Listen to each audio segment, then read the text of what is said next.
everyone, today I wanted to show you how I make a slip knot to get the yarn on my crochet hook. This is how you will start every crochet project.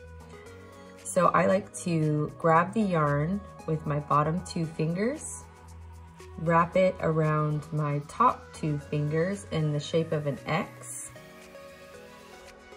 go around the top, make sure it's not too tight, go across the top of your fingers and hold it with your 3rd finger. Insert your hook under the first piece of yarn, grab the 2nd piece and pull through. Turn your hand, pull out these 2 fingers, and you will pull this yarn here. Push the knot up to the hook. You want it to be able to slide on your hook. You don't want it too tight. And there you have it, your slip knot. So when you take it off your hook, you want to be able to pull both strands and it just disappears because it's a slip knot.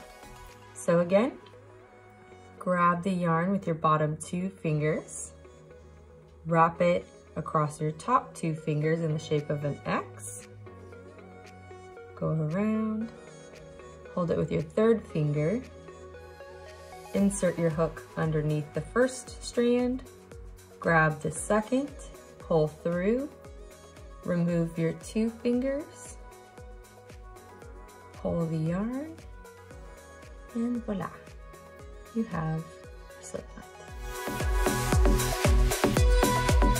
Thank you for watching this video today. If this helped you learn how to make a slip knot, please give it a thumbs up and consider subscribing to my channel for more crochet tips, tricks, and patterns.